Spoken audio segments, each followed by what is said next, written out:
hızlı mı kuruyor? Bu kuruması 20 dakika ama eğer istersen suyun altında da direkt uygulama yapabilirsin bunu. Normal silikonları suyun altında uygulayamazsın.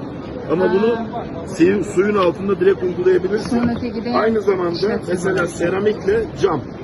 İkisini bir arada direkt preslediğinizde Keramik yapıştırabilirsin. material bilan shishani suvni tagida 20 dakika yopishtirsa sonra bo'larkan. kabuk bağlar, bir gün sonra kesinlikle bunu buradan sökemez.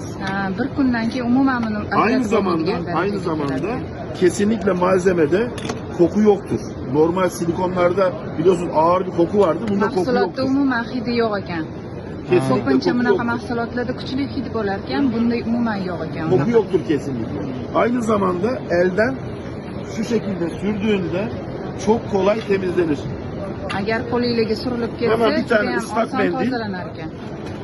Tek bir ıslak mendille Mana isboti. tertemiz olur. Shundoq artarkansiz ketarkan.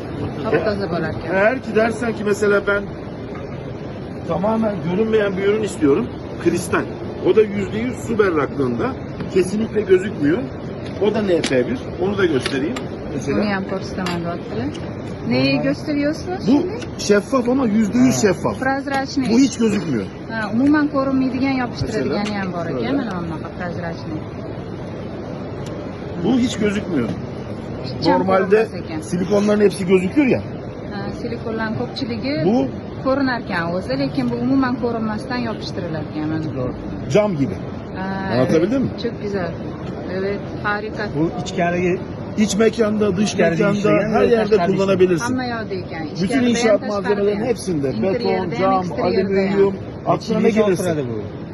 Kaç yıl duruyor bu? Bu eğer Garanti. ki güneş görürse minimum 10 yıl, güneş görmezse binanın ömrü kadar.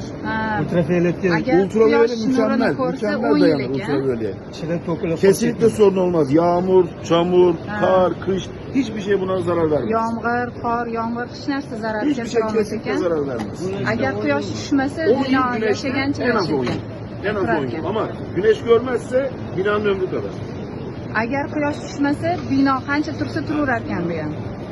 Kartınız varsa kartlarınızı alalım, size bilgi verelim fuardan sonra, mail atalım.